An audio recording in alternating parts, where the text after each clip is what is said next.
अब सीरीज की शुरुआत में हमें बताया जाता है कि 80s के दौर में इंग्लैंड में जादू के प्रयोग पर रोक लगा दी गई थी और उस समय के जादूगर जादू को पढ़ और सीख तो सकते थे लेकिन यूज नहीं कर सकते थे। इसलिए इंग्लैंड के जितने भी जादूगर थे उन सब ने मिलकर एक सोसाइटी बनाई जहां सभी मेंबर जादू को स्टडी किया करते थे।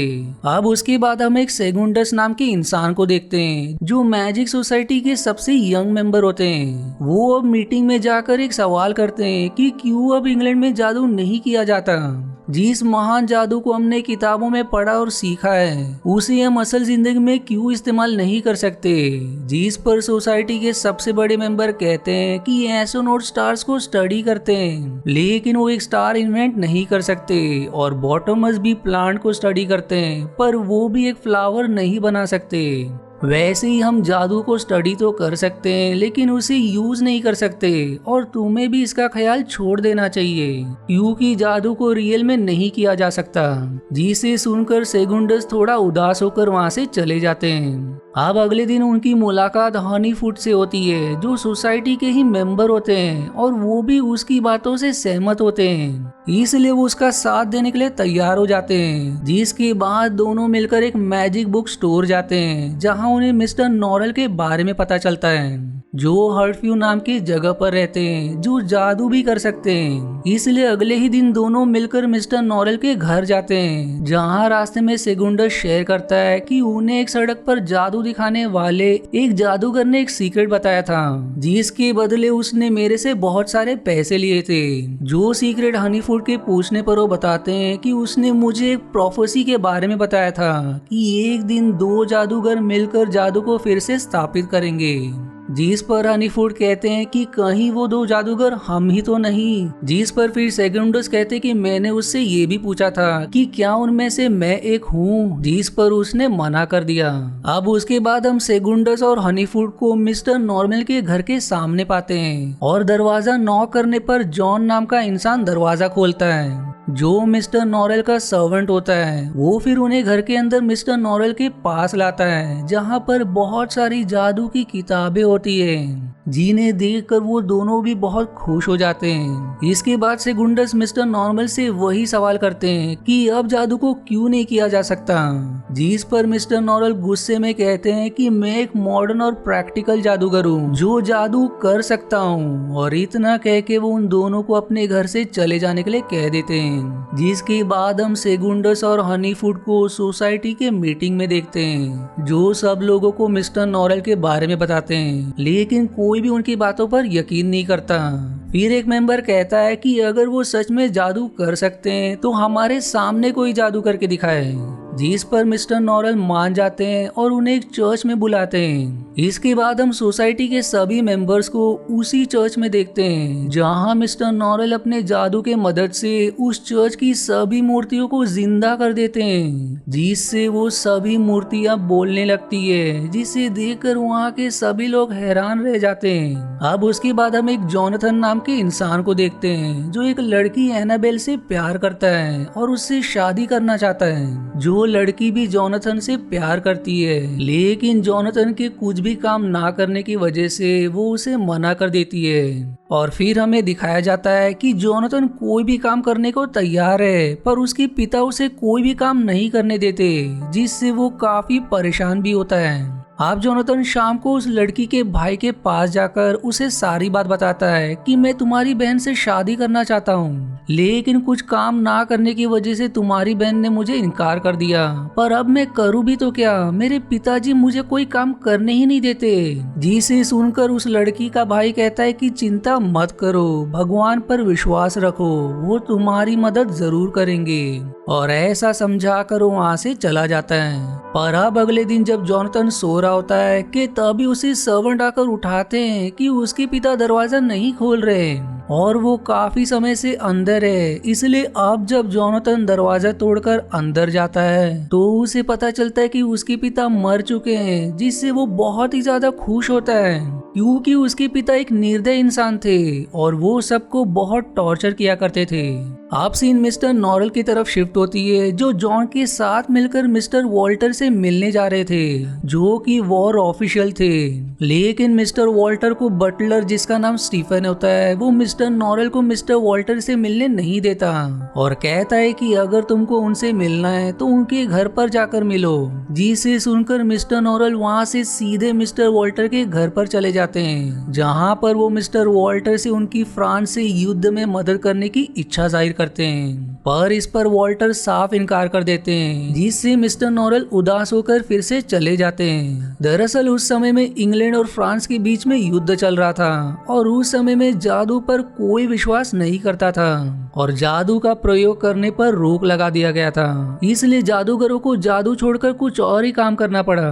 मिस्टर नॉरेल का सोचना होता है कि वो युद्ध में अपना जादू का प्रयोग करे और इंग्लैंड को जिता दे, जिससे जादू फिर से स्थापित हो जाए और साथ में ही वो भी प्रसिद्ध हो जाए। अब शाम के वक्त जॉन मिस्टर नॉरेल को एक पार्टी में ले जाता है। हालांकि वो उस पार्टी में नहीं जाना चाहते, लेकिन फिर भी जॉन के कहने पर वो उस पार्टी में चले जाते हैं। अब वहाँ पहुंचकर मिस्टर नॉरेल देखते कि कुछ ज्यादा यहाँ पे भीड़ है, इसलिए सबसे बचकर वो एक कमरे में आ जाते हैं जहाँ कुछ किताबें भी रखी होती है। इसलिए मिस्टर नॉरेल वहाँ से एक किताब उठाकर पढ़ने लगते हैं और वो उस किताब को पढ़ ही रहे होते हैं कि उनके रूम में दो लोग आ जाते हैं जो आपस में मिस्टर नॉरेल की ही बात कर रहे होते हैं। जिसे सुनकर मिस्टर नॉरेल कहते हैं कि मैं ही वो इंसान हूँ। जिसे सुनकर उनमें से एक इंसान ड्रॉलाइट उन्हें सबके सामने कुछ जादू दिखाने के लिए कहता है, लेकिन वो कोई जादू नहीं दिखाना चाहते थे, इसलिए वो वहाँ से गायब होकर उस घर के बाहर आ जाते हैं, जहाँ फिर उन्हें एक स्ट्रीट मैजिशियन मिलता है जो वही जादूगर होता है जिसने सेगुंडस को प्रोफेसी के बारे में बताया था।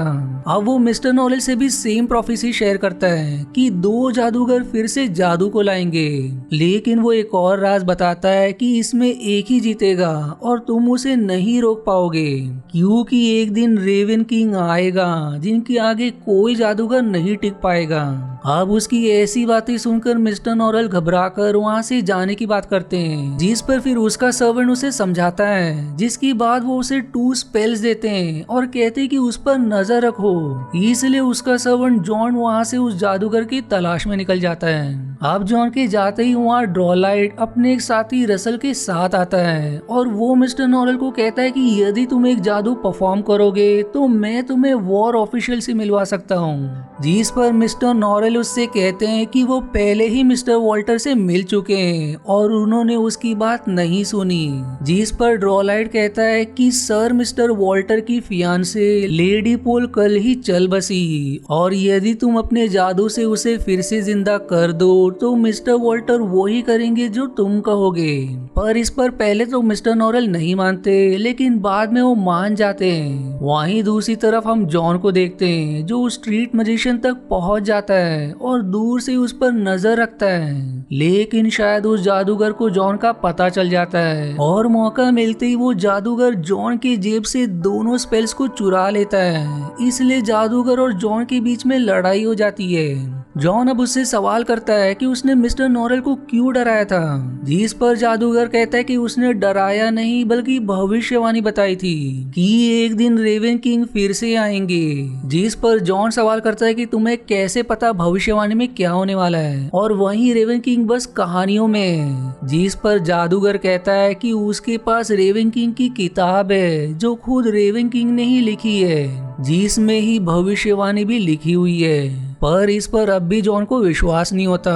वो कहता है कि तुम अब भी झूठ बोल रहे हो। जिस पर फिर वो टैरोट कार्ड जो कि भविष्य बताती है उसमें भविष्य देखते हैं, जिसमें एक ब्लैक रेवन साफ साफ नजर आता है, जिसे देख जॉन काफी हैरान होता है और मौका मिलते ही जादूगर वहाँ से गायब हो जाता है। अब वही सीन शिफ्ट होकर जॉनथन की तरफ जाती है जो घोड़े पर सवार होकर कहीं जा रहा होता है कि फिर उसे कुछ दूर पर एक इंसान सोता हुआ दिखाई देता है, जिसके पास जाने पर वो इंसान उठ जाता है। दरअसल ये इंसान स्ट्रीट मैजिशियन होता है जो जॉन से चुराए दोनों स्पेल्स जॉनथन को बेचने की कोशिश करता है, लेकिन जॉनथन कहता है कि वो कोई जादूगर नहीं है। जिस पर फिर स्ट्रीट मैजिशियन उससे कहता है कि वो एक महान जादूगर है जो रेवन किंग का चुना हुआ है और उसे जादू सीखना चाहिए, जिसके लिए पहले इन स्पेल्स को खरीद के इनका प्रयोग करो।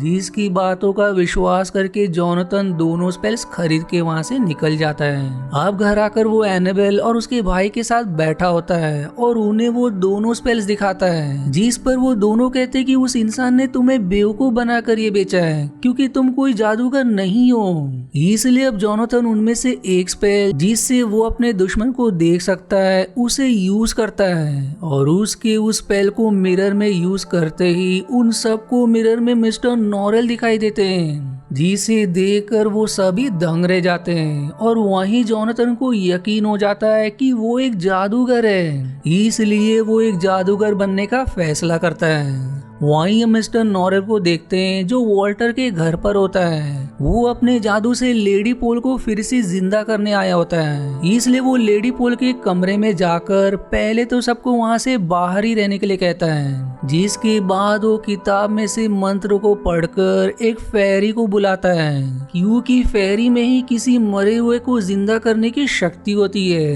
अब फेरी आकर मिस्टर नॉरेल से उसे बुलाने का कारण पूछता है, जिस पर मिस्टर नॉरेल कहता है कि वो चाहता है कि फेरी लेडी पोल को जिंदा कर दे, जिस पर फेरी कहता है कि इसके बदले में मुझे क्या मिलेगा, जिसके जवाब में मिस्टर नॉरेल सवाल करते हैं कि उसे क्या चाहिए, जिस पर फेरी कहता है कि वो अपने दुनिया में अकेला है, उसे इस लड़की की आधी जिंदगी चाहिए, जिस पर मिस्टर नॉरेल बिना सोचे समझे हाँ कर देते हैं और फिर देखते ही देखते जोर की चीख के साथ लेडी पोल जिंदा हो जाती है और अब सब लोग लेडी पोल को देखकर खुश हो जाते हैं। लेडी पोल भी खुशी से नाचने लगती है कि तभी एक सर्वेंट उसे बताती है कि उसकी छोटी फिंगर कटी हुई है, लेकिन लेडी पोल इस बात पर ज्यादा ध्यान नहीं देती और मिस्टर नॉरेल भी चुपचाप वहां से चले जाते हैं और इसी के साथ ये पहला एपिसोड यहीं पर समाप्त हो जाता है। अब अगर आपको इसका अगला पार्ट देखना है तो इसका लिंक या तो आपको कमेंट या डिस्क्रिप्शन में मिल जाएगा और अगर नहीं तो इसका अगला पार्ट मैं जल्दी पोस्ट करूंगा, इसलिए मेरे चैनल को सब्सक्राइब करना ना भूलेगा ताकि आपसे अगला एपिसोड ना मिस हो। और वहीं अगर आपको मेरी वीडियो जरा भी पसंद आती है तो प्लीज इसे लाइक जरूर करें। और आज के वीडियो में इतना ही। आशा है आपको मेरी एक्सप्लेनेशन पसंद आई। यदि हाँ तो प्लीज वीडियो को लाइक करना और चैनल को सब्सक्राइब करके सपोर्ट करना ना भूलें। मिलते हैं अगले एक्सप्लेनेशन वीडियो में, तब तक के लिए धन्यवाद दोस्तों।